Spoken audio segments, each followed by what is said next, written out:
Olá, comunidade educativa. Estamos aqui de novo para mais um episódio do La Salle Cast. E dessa vez o nosso tema é mediação de conflitos, escutativa e acolhedora. Sou Tânia Payne, supervisora educativa do Colégio La Salle Águas Claras, e tenho o prazer de trazer hoje as orientadoras educacionais, Denise Lima, Brenda Muniz. Olá, meninas, tudo bem? Oi, Tânia. Oi, Brianda. É um prazer estar aqui, poder falar um pouquinho, para as famílias sobre esse tema que é do nosso dia a dia, que é muito importante, porque é o que a gente lida diariamente e a gente sabe que, além de ser o nosso fazer do dia a dia, é também uma preocupação das famílias e a gente vem conversar um pouquinho com vocês.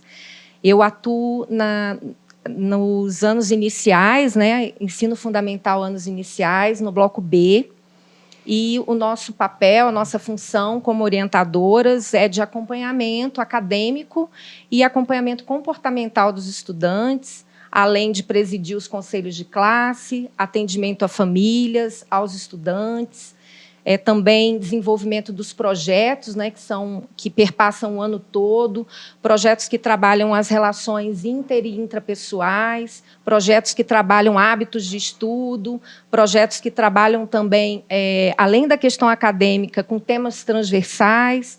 Então, a gente está sempre nesse contato em sala de aula com os estudantes e também no individual. Brenda Muniz, atua no ensino médio, então tem um papel bem significativo. Conta um pouquinho para a gente. Sim. Primeiro, quero agradecer o convite, a oportunidade. Como a Tânia bem me apresentou, eu sou a Brianda. Eu estou atualmente na orientação do ensino médio. Então, vou puxar um pouquinho a sardinha aqui, para o papel do orientador. Na verdade, a importância do orientador dentro do ambiente escolar. Nós temos uma função que é trabalhar e mediar as relações entre alunos, pais, professores.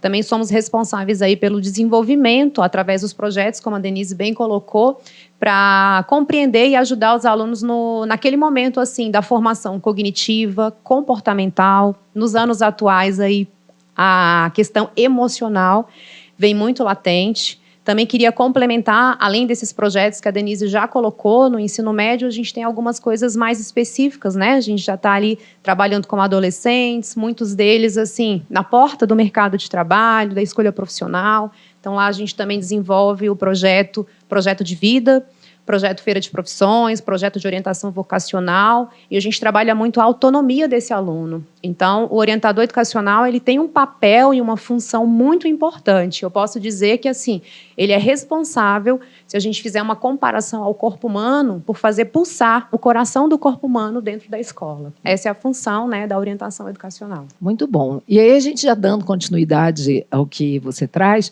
e dessa importância, dessa escuta junto aos meninos, desse acolhimento junto aos meninos, eu queria que você falasse um pouquinho sobre o que é essa escuta ativa e acolhedora.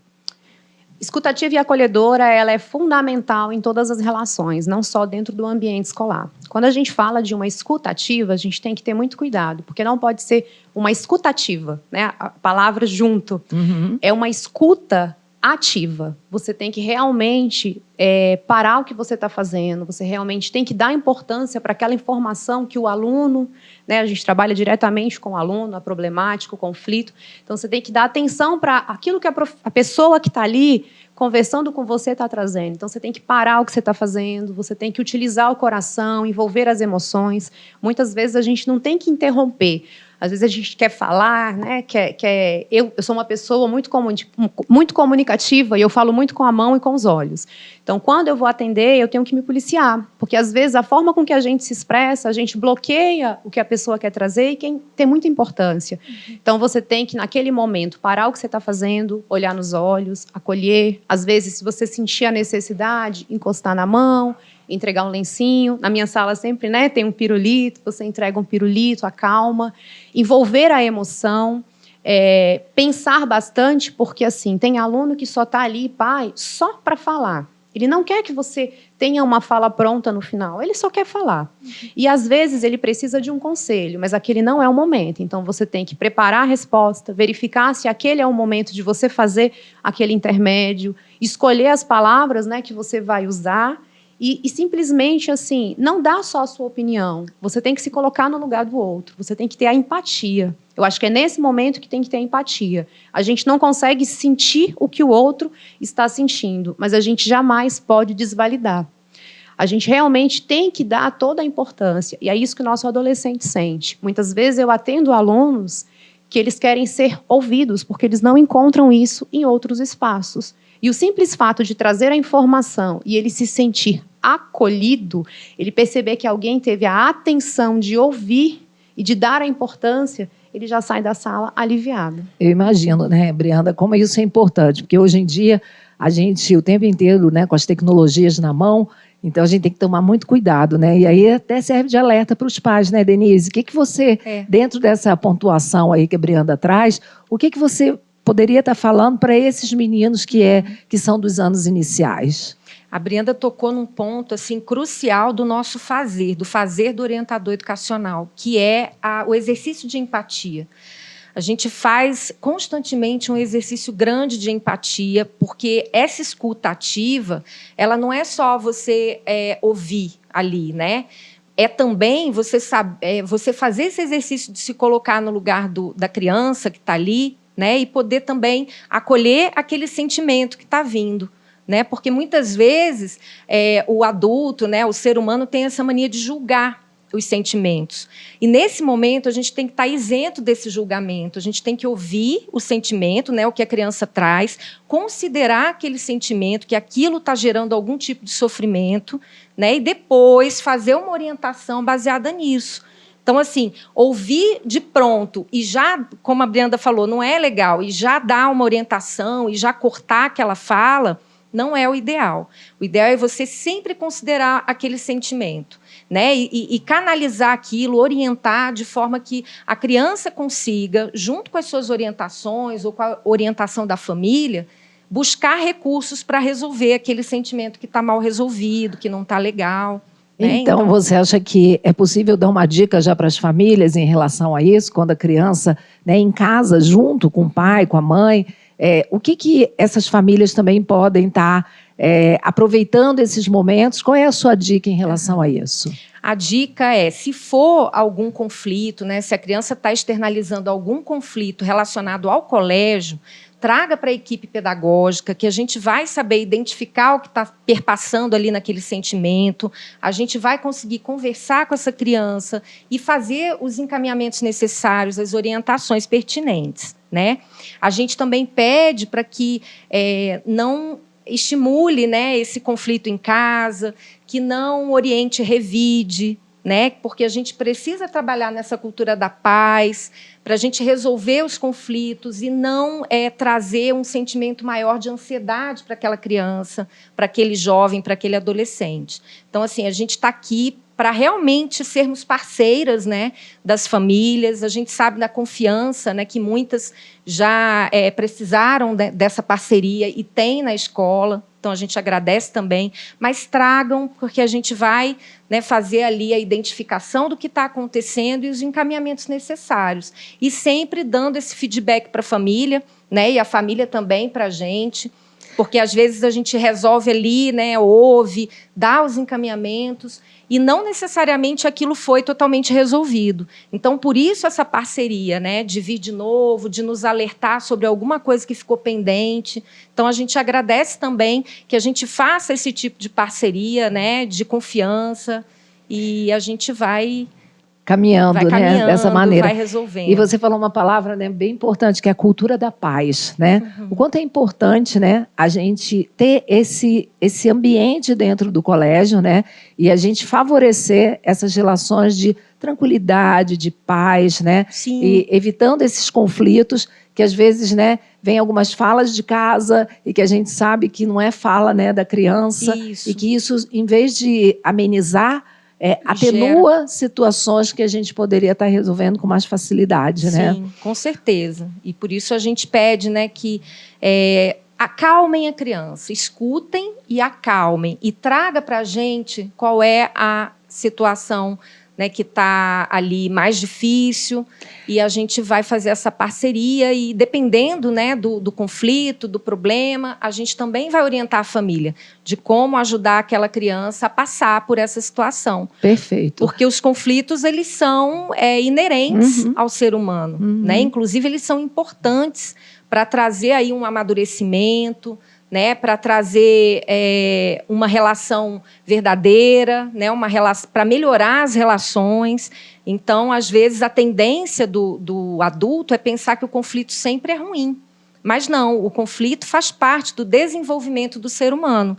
Então, é lógico, a gente precisa mediar esse conflito de maneira a conduzir de forma que isso se resolva, mas os conflitos, eles são importantes e eles acontecem a todo momento, né? E isso a gente vai trabalhando. Tá ótimo. Brianda, e aí pegando um pouquinho desse gancho, né, também dando continuidade, que é o nosso tema principal, né, que são essas mediações de conflitos, no ensino médio, como que você lida, né, com os conflitos? Eles são ruins? Não, na verdade, como a Denise bem colocou, né, o conflito ele faz parte da formação humana e a gente precisa entender que, tirando aqueles percalços, aquelas questões mais difíceis, que às vezes a gente acaba tendo que fazer uma intervenção mais minuciosa, ele fortalece o crescimento. Até porque a gente aqui, enquanto escola, o ambiente, a nossa função é formar para a vida. Pautando muito no ensino médio, daqui a pouco eles estão aí no mercado de trabalho, no ambiente da faculdade, e eles não vão ter, infelizmente, a ajuda de uma pessoa que possa fazer essa intervenção. A pessoa ela vai aconselhar, mas ela não vai poder ir lá e resolver. Então, a gente precisa também ver que o conflito ele é positivo. E a gente tem que mostrar para o aluno que tem solução. Tem coisas que a gente não consegue resolver na hora, mas que tem solução.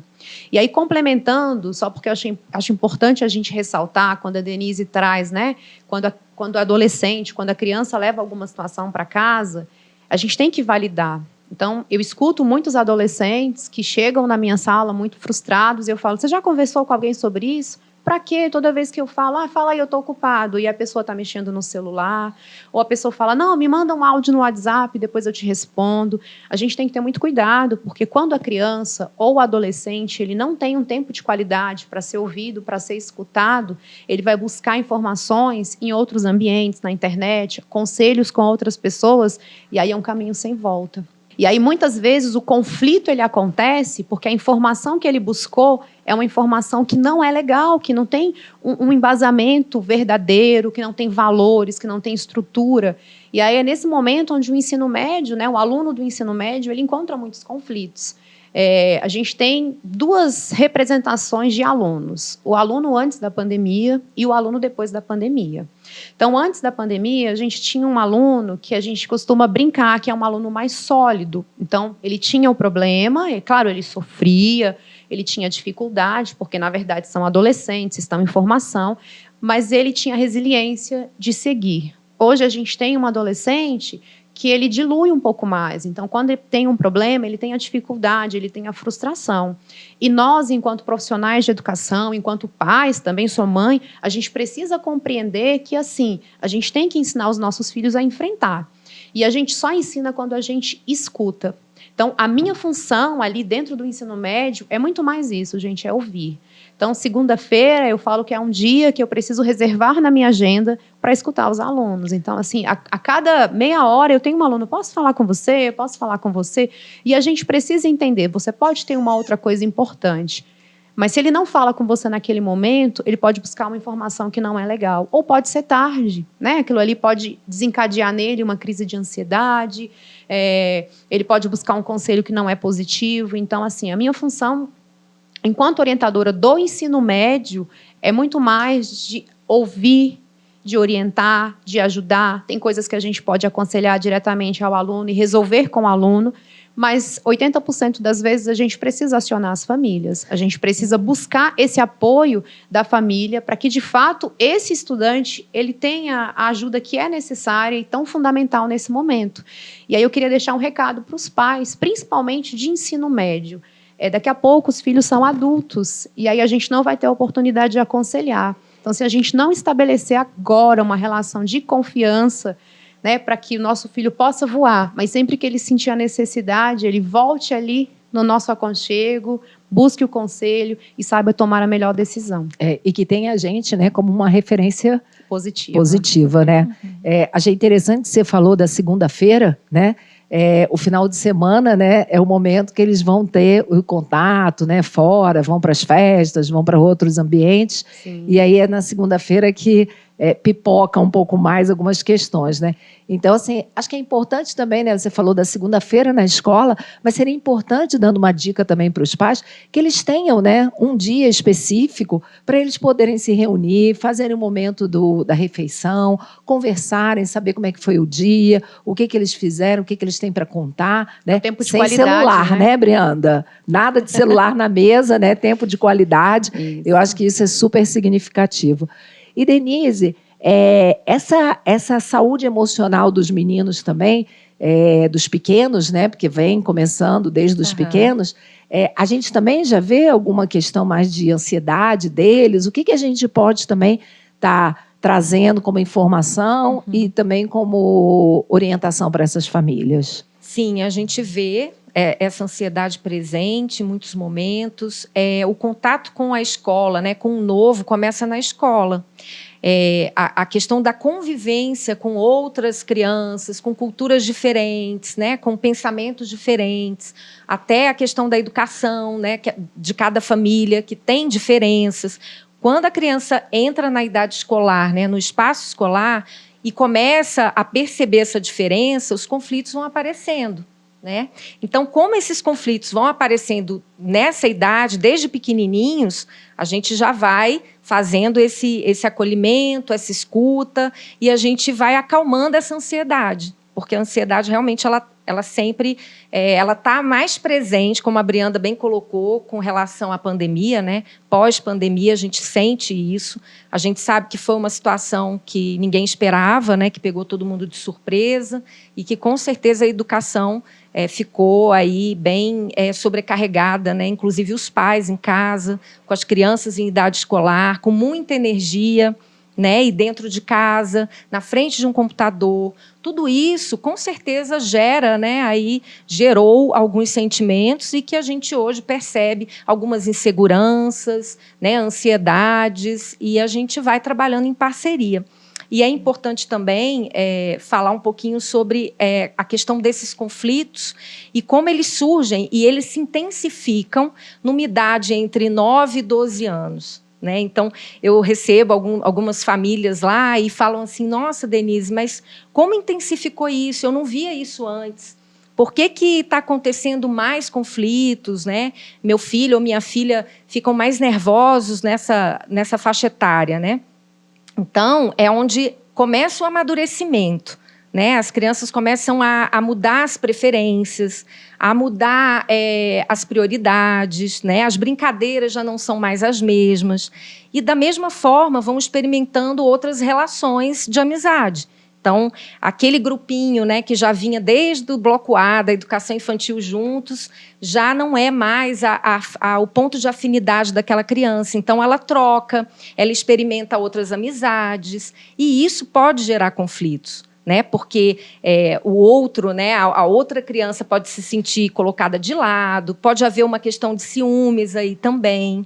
Então, nessa faixa etária de 9 aos 12, a gente vê, né, que ora uma criança está num grupinho, ora está em outro, e os conflitos perpassam aí por esse caminho. Né? E a gente vai orientando, vai conversando com as famílias e com as crianças para que elas passem por esse momento de maneira mais tranquila. E que realmente isso possa amadurecê-las, né? Possa fazer com que elas tenham mais habilidade social, né? E por isso acontece um boom assim, nos conflitos, né? Dentro da escola e, às vezes, até fora da escola também. Então, Denise, a gente vê que o orientador acaba pegando mais essa questão emocional, né? A questão pedagógica, isso também é gerador de outras dificuldades, de ansiedades e tudo. Como é que é isso também? Porque eu sei que, né, depois que a criança chega em outros níveis, né, agora você que trabalha mais com 4º, 5º ano, já vai tendo uma cobrança um pouco maior, né, da questão pedagógica. Isso também influencia? Sim, influencia bastante.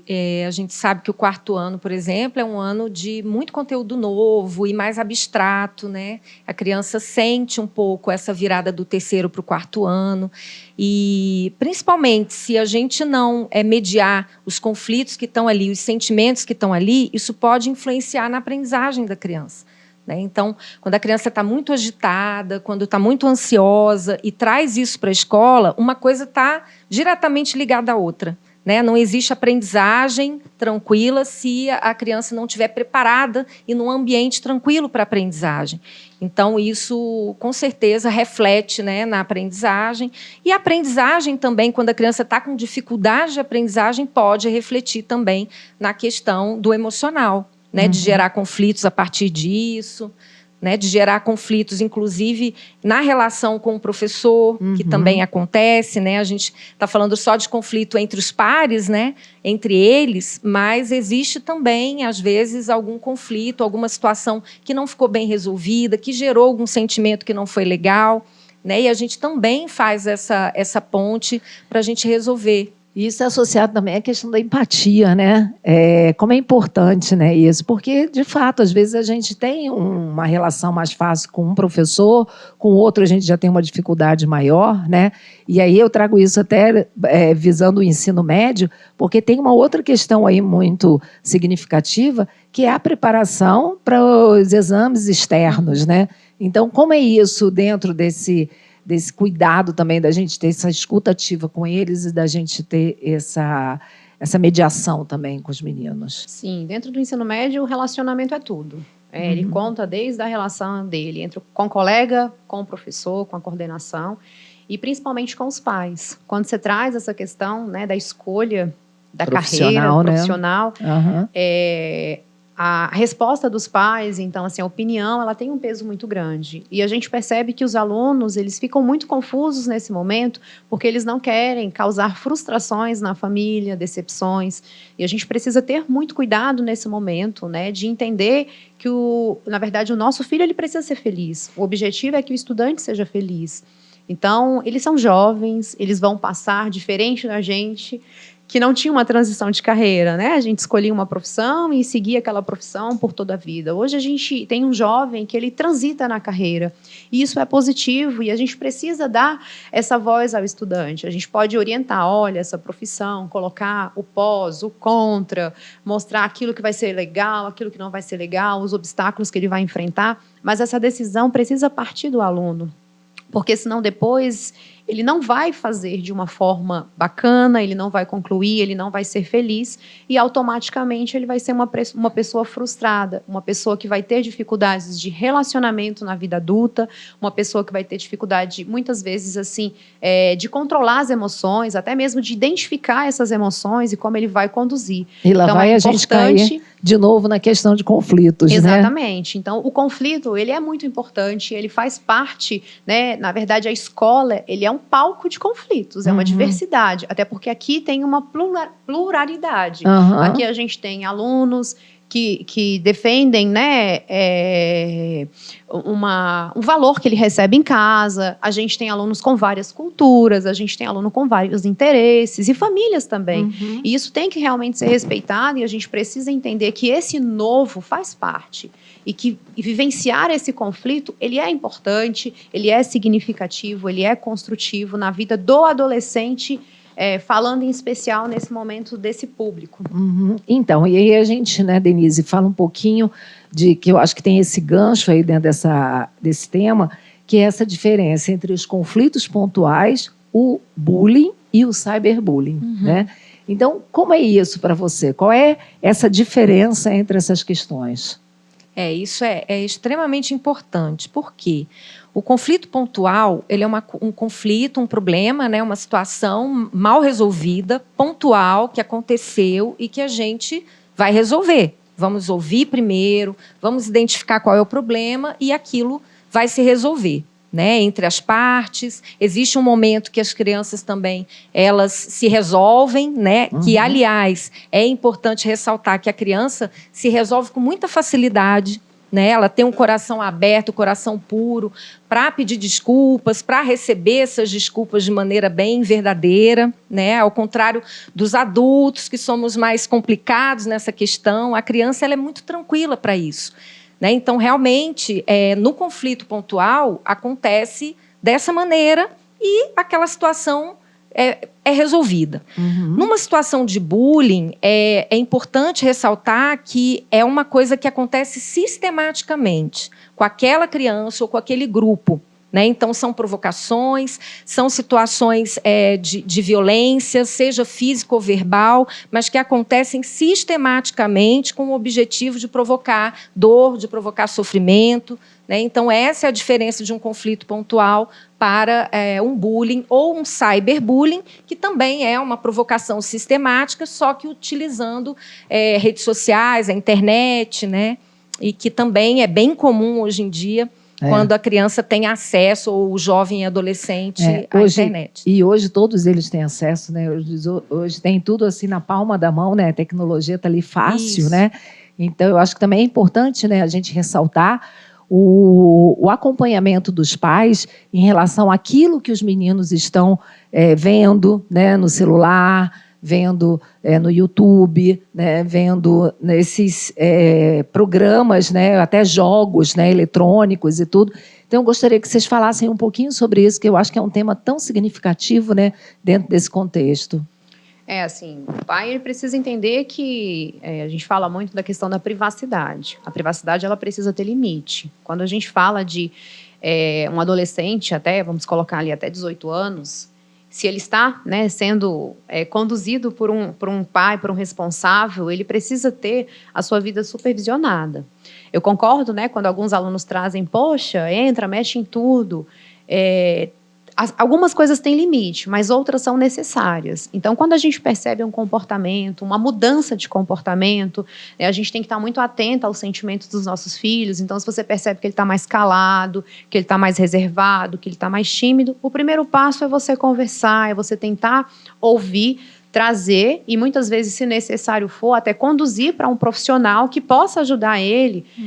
Porque, muitas vezes, o adolescente, ele sabe qual é o sentimento que ele está sentindo, mas ele não sabe o que fazer com aquele sentimento. Então, ele precisa de um profissional específico para ajudar.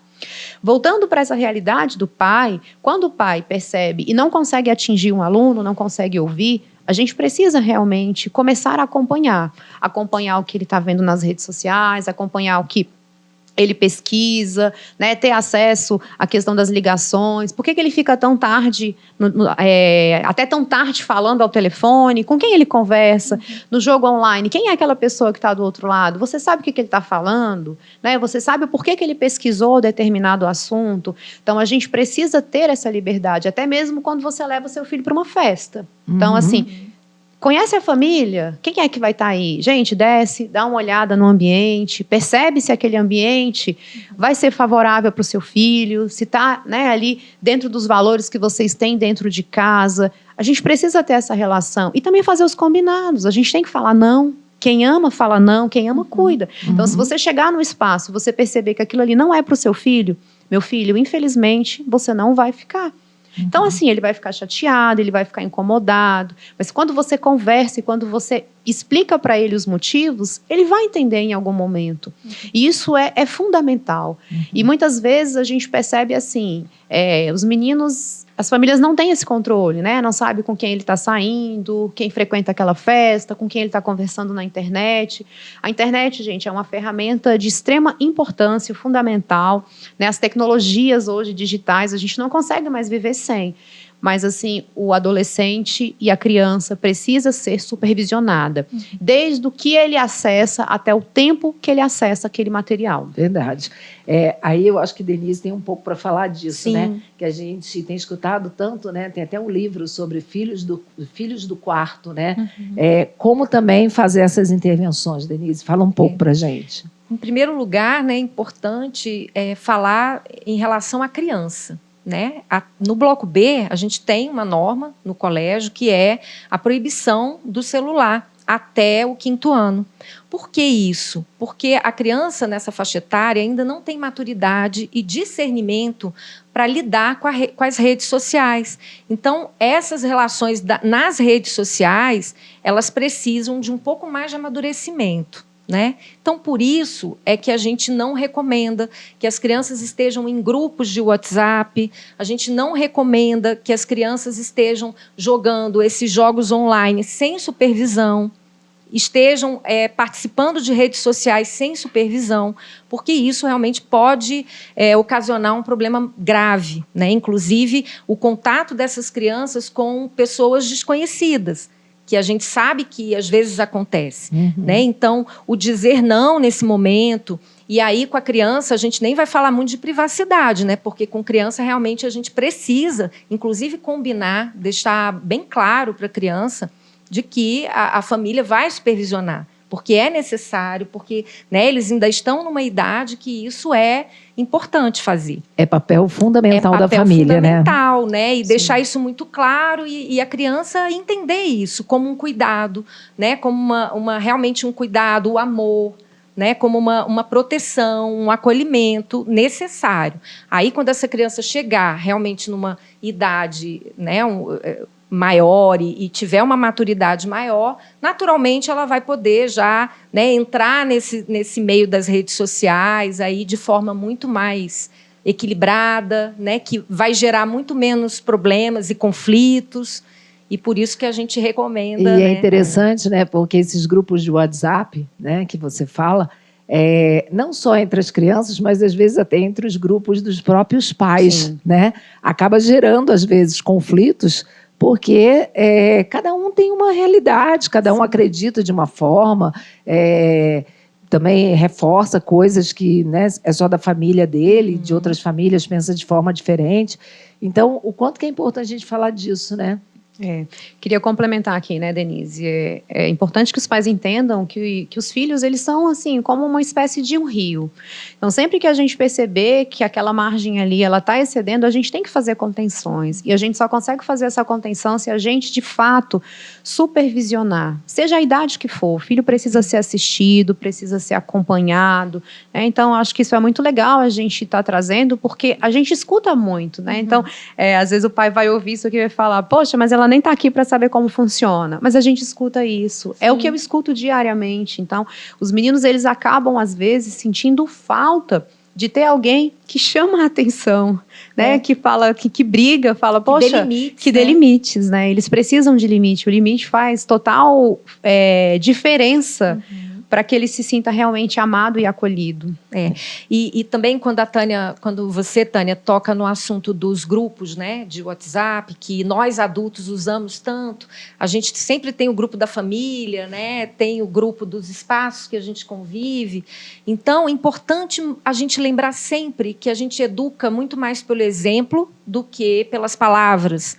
Né? Então, quando uma criança presencia, né, os pais, nós adultos, fazendo algumas falas nas redes sociais, ali no grupo da família, seja no grupo, né, de qualquer outro convívio, de maneira mais agressiva, né, de maneira mais violenta, a tendência dessa criança é reproduzir isso no espaço dela, nas relações dela. Né? Então, é importante a gente falar sobre isso. Como o nosso exemplo, né, como pessoas que somos líderes, né, daquela criança, seja o professor, seja a família, né, os pais, como é importante a gente controlar isso, para que a criança não tenha naquela atitude que não é muito bacana, um exemplo. Né? E aí a gente entra na comunicação não violenta, né? Isso. A comunicação não violenta é justamente isso, é a gente saber colocar o nosso ponto de vista, mas escolher as palavras, saber como a nossa opinião tem que ser colocada e, principalmente, assim, a minha opinião, ela vai divergir da sua, mas a gente não pode desvalidar, eu tenho que respeitar. Eu posso até não aceitar, mas eu preciso respeitar. E a gente percebe muito latente isso, essa comunicação violenta, né? No sentido de usar palavras agressivas, no sentido de ofender, no sentido de tentar denegrir. Então, quando a gente fala do bullying, o bullying ele tem um outro braço, que é o cyberbullying.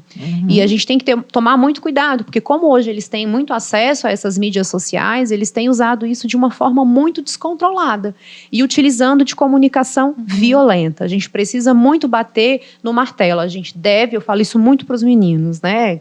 Quem estiver me escutando vai se identificar. Tudo pode ser dito, só depende da forma com que a gente fala, as palavras que a gente escolhe e a maneira que a gente se expressa.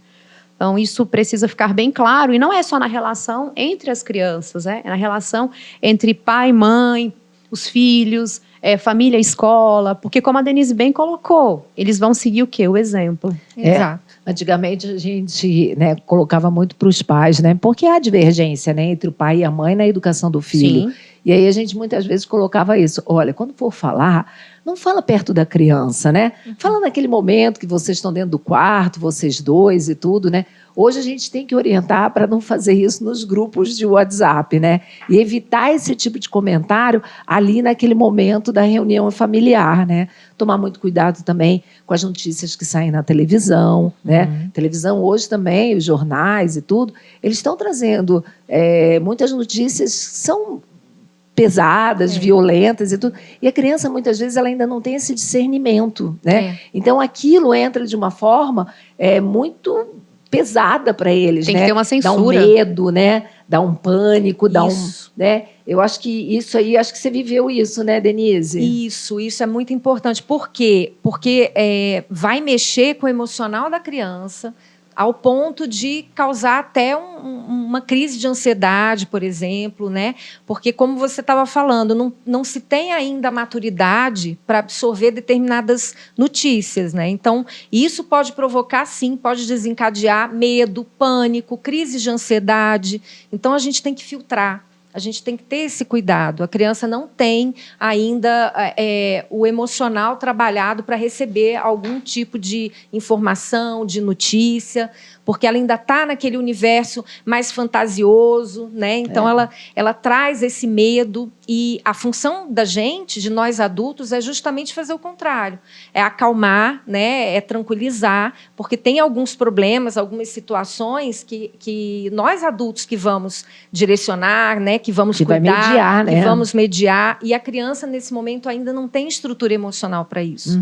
Então, é bacana a gente fazer esse filtro também. Né? Como também em algumas séries, né? Netflix, a gente sabe, né? E outras redes que as crianças acessam com facilidade, a determinadas séries, determinados filmes e temas, de não perpassar ainda o universo infantil, porque eles não têm essa maturidade. Então, a gente teve, até o ano passado, um boom aí numa determinada série, que a gente precisou fazer até uma comunicação para as famílias, alertando.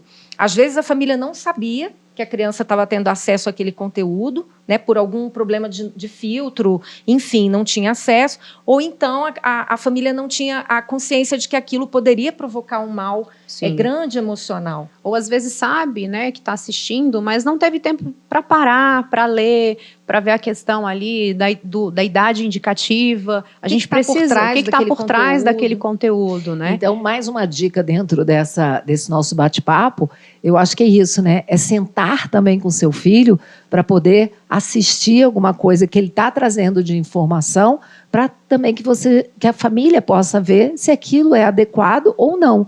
E não também chegar e falar para o menino, não, isso aí não quero mais que você veja. Não, eu acho que é orientando, né? Alertando. Eu acho que... É você pegar a informação, ou de repente um trecho, né, da série, do filme, e mostrar, olha, isso não está de acordo, isso não é legal. Com a sua idade. Não é para a sua idade. A gente tem outras coisas que a gente pode fazer. Então, esse é o tempo de qualidade. É você perceber. Isso acontece, assim, hoje eu atuo com os maiores, mas isso acontece muito com os menores, principalmente no YouTube. Se a gente parar para assistir vídeos hoje no YouTube, tem muitos que têm mensagens subliminares. E nós precisamos ficar atentos a isso. Porque muitas vezes são essas mensagens que geram conflitos. E que muitos desses conflitos, quando, né, não são... não existe uma intervenção rápida, aí pode gerar um bullying. Sim. Porque aí muitas vezes é intencional. No caso mesmo, né, dessa série em questão que a Denise está trazendo, a gente teve situações em que a gente percebe em que o adolescente ele queria reproduzir o que estava acontecendo ali. não no sentido da ação em si, mas da fala, Sim, né? sim. Às vezes, assim, de se fantasiar, às vezes de trazer informações. E a gente precisa ter muito cuidado nesse sentido, porque quando se torna repetitivo, sistêmico, intencional, isso é sério. E se a gente não faz essa intervenção nesse momento, ele vai achar que aquilo é correto. É normal. É normal. Exatamente. Isso. É isso. Eu acho que essa questão de saúde emocional, né? O quanto é importante da gente estar mostrando para as famílias e estar aproveitando esse momento para a gente dar algumas dicas, né? Dentro desse contexto familiar. Eu acho que... E a gente aqui na escola, né? A importância do papel do orientador educacional, né? Então, eu acho que isso é muito significativo, que a gente leve isso também para as famílias, o quanto que a escola também está aqui aberta para fazer esse acolhimento de todas as famílias e de todos os meninos, tá bom? Eu acho que a gente trouxe muita informação, muita orientação, né, dentro dessa temática, né, da mediação de conflitos, da escutativa e do acolhimento. E eu agora deixo as considerações finais, né, para a Denise e depois Brianda também poder fazer essas considerações finais.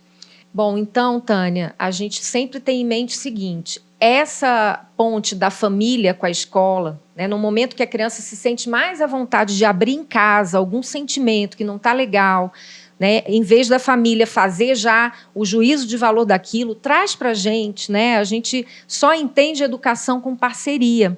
E essa ponte de família e escola, ela é essencial para o desenvolvimento da criança. Então, traz para a gente. Aqui a gente vai fazer a escuta ativa, acolhedora, a gente vai dar os encaminhamentos necessários. Então, só lembrar, né, que essa parceria, que a gente está aqui para isso, que essa parceria está aberta e que a gente fica muito feliz de poder receber as famílias e dar confiança, né, no nosso colégio. Bem, agora eu acho que essas considerações também, acho que Brianda tem esse momento também para poder fazer a sua parte. Sim. Primeiro, é importante que as famílias, né, em parceria com a escola, a gente fomente nos alunos a questão deles falarem sobre os seus sentimentos, sobre as suas angústias, suas dificuldades, e que a gente perceba também. A escola consegue perceber muito, mas mais no âmbito assim, acadêmico, do isolamento, né, da dificuldade ali de interação, mas a família em casa também de acompanhar se a criança está comendo, se a criança tem vontade de vir para a escola, se a criança, né, não está sentindo, não está reclamando. E aí a gente precisa entender, recebendo a informação, a gente trazer para a escola. Muitas vezes a gente fica ali com raiva, angustiado, e a gente sai divulgando essa informação, às vezes em locais que não vão contribuir positivamente. Os pais precisam entender que a escola é parceira. A gente está aqui, de fato, para ouvir, para ajudar, para acolher, para auxiliar. Então, quando vocês, pais, perceberem, né, às vezes você vai conversar com seu filho, ele não vai te falar, mas vem na escola. Olha, eu estou percebendo meu filho assim, vocês já perceberam alguma questão? A escola sempre que percebe aciona a família, mas às vezes essa percepção são de coisas do cotidiano, então é importante que a família traga para que a gente tenha acesso a essa informação e para que juntos a gente consiga auxiliar e fomentar, né, o que é de mais importante, que é o bem-estar, que é o sentimento, que é trabalhar essa questão dele ser acolhido, porque a criança, quando ela está bem, e o adolescente, tudo flui. O resultado, a interação, o relacionamento com os pais. Eu acho que isso que é fundamental para a vida dos nossos estudantes e dos nossos filhos. Com certeza. Bem, acho que resumindo um pouco de tudo isso que a gente conversou, acho que é muito importante a gente ressaltar a prevenção ao bullying, a prevenção aos conflitos, né? E o combate a isso. E como é que a escola faz isso, né? Através dos projetos que a gente desenvolve, não só os projetos da orientação educacional, mas projetos também que os nossos professores também trabalham junto aos estudantes em sala de aula. Eu acho que é muito importante a gente ressaltar, né, o quanto que os nossos canais de comunicação estão sempre abertos, né, e que isso é possível ser feito através da nossa equipe pedagógica, né, e ressaltando um ponto muito importante, né, para as famílias. Eu acho que todo conflito que há entre os meninos, a gente pede para que as famílias não façam intervenção com outras crianças, mas que sim, tragam isso para a escola, porque quem vai fazer essa intervenção das crianças com outras crianças somos nós. Somos os profissionais qualificados que estão aptos a fazer isso e que, com certeza, vão dar esse retorno para que os pais também fiquem tranquilos e que saibam que o colégio acolheu o que eles trazem e deu um retorno, né, positivo dentro dessa situação. Então, é muito importante a gente falar sobre isso, né? Como que a escola valoriza projetos, né, da orientação educacional e projetos que também são feitos junto com os nossos professores. Mais uma vez, eu agradeço a toda a nossa comunidade lassalista. Acompanhem os nossos episódios do LaSalleCast através dos canais do YouTube e o Spotify. Obrigada.